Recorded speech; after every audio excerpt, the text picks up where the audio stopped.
Hello student, आज हम कक्षा 12 के रसायन विज्ञान में मोलरता के बारे में जानेंगे। इसके पहले हम नॉर्मलता के बारे में जान चुके हैं।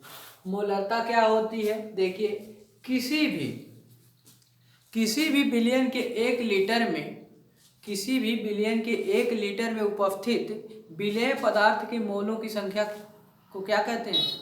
विलयन की मोलरता कहते हैं। ठीक है क्या? किसी भी विलयन के 1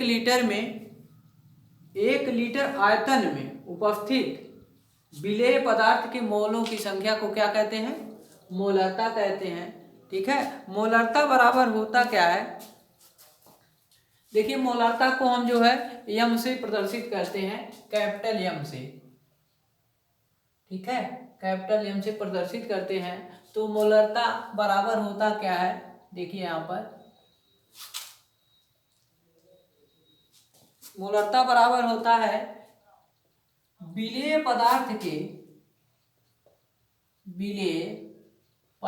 के मोलों की संख्या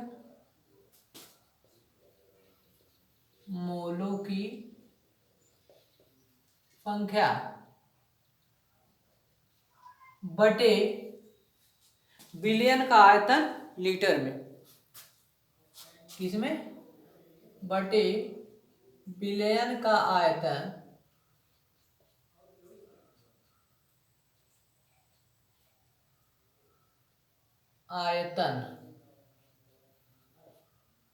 लीटर में।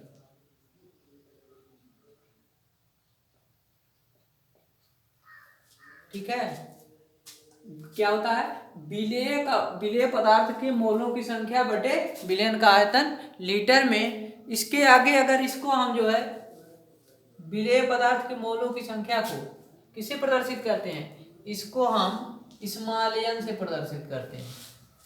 ठीक है, और विलयन का आयतन किससे प्रदर्शित किया जाता है? इसको कैपिटल V से प्रदर्शित किया जाता है। तो देखिए, यहाँ पर अगर हम इसको इस तरह से लिखें तो इसके लिए यम बराबर हो जाएगा आपका n बटे V। ठीक है, n बटे V, या n इज इक्वल टू हो जाएगा m गुणे V। यानी अगर आपको मोलों की संख्या को ज्ञात करना है और विलयन में मोलरिटी दी गई है, मतलब मोलरता दी गई है और उसका आयतन दिया गया है, तो आप मोलों की संख्या को ज्ञात कर सकते हैं। ठीक है, तो इस तरह से देखिए, मोलरता बराबर ये हो जाएगा आपका एक सूत्र। और अगर आपको मोलों की संख्या ज्ञात करना है तो इस सूत्र की सहायता से आप मोलों की संख्या को ज्ञात कर सकते हैं। या तो अगर ये दिया रहेगा, मोलों की संख्या दी है, मोलरता पता करना है, तब भी हम इस सूत्र की सहायता से इसको सॉल्व कर सकते हैं। ठीक है, इसके बाद देखिए, अगर विलयन में विलेय के मोलों की संख्या है, विलयन में विलेय के मोलों की संख्या है ये। ठीक है, ज्ञात करना है तो विलेय पदार्थ का द्रव्यमान, एक सूत्र और होता है। अगर विलयन में मोलों की संख्या दी गई है,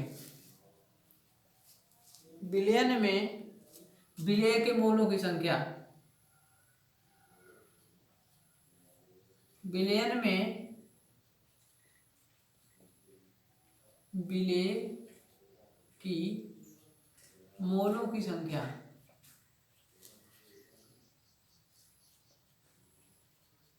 क्या है? दी गई है, नहीं दी मतलब पता करना आपको, तो क्या हो जाएगा? विलयन का द्रव्यमान,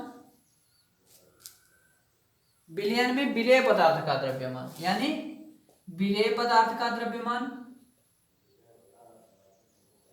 विलेय का द्रव्यमान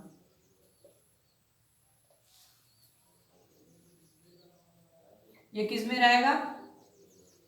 ग्राम में। बटे क्या हो जाएगा? विलेय का आणविक द्रव्यमान, विलेय का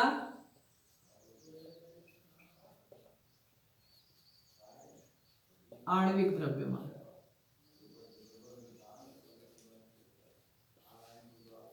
ठीक है, और इसके आगे अगर हम देखें तो यहाँ पर अगर इस सूत्र की सहायता से देखेंगे तो विलयन की मोलरता बराबर यानी m बराबर हो जाएगा आपका, m बराबर हो जाएगा, यहाँ पर देख लीजिए, विलेय का द्रव्यमान, ये विलेय का द्रव्यमान बटे विलेय का आणविक द्रव्यमान, क्या हो जाएगा, विलेय का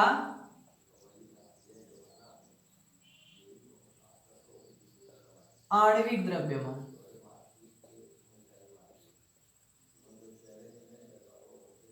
ठीक है, और पूरे के बटे हो जाएगा विलयन का आयतन लीटर में। ठीक है, पूरे के बटे क्या हो जाएगा, विलयन का आयतन लीटर में।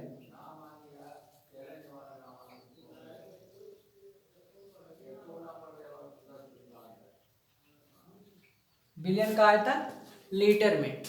ठीक है,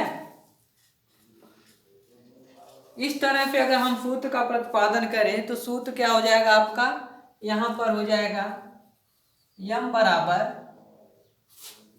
विलेय का द्रव्यमान कितना है, विलेय का द्रव्यमान आप पहले ही बताया था हमने, स्मॉल w से प्रदर्शित करते हैं, बटे विलेय का आणविक द्रव्यमान, विलेय का आणविक द्रव्यमान हम किससे प्रदर्शित करते हैं, स्मॉल m से। ठीक है, पूरे के बटे कितना हो जाएगा, आयतन किस में होगा आपका, लीटर में, तो आयतन लीटर में, तो आयतन को हम v से प्रदर्शित करते हैं, इसके लिए एक सूत्र ये हो जाएगा। तो मोलरता हम जो है इससे भी ज्ञात कर सकते हैं, इस सूत्र से भी ज्ञात कर सकते हैं, इस सूत्र की सहायता से भी ज्ञात कर सकते हैं। ठीक है, ये सिचुएशन के हिसाब से आप जो है जैसे जैसे जैसे जैसे वैल्यू दी रहेगी उसी के अनुसार हम सूत्र पर रख करके मोलरता को ज्ञात कर सकते हैं। देखिए, अगर इसको हम एक समीकरण के रूप में मान लें तो इसके आगे भी जो हम एक सूत्र का प्रतिपादन कर सकते हैं। देखिए यहाँ पर क्या होगा, अगर इसको समीकरण 1 मान लें तो इस समीकरण की सहायता से देखिए हम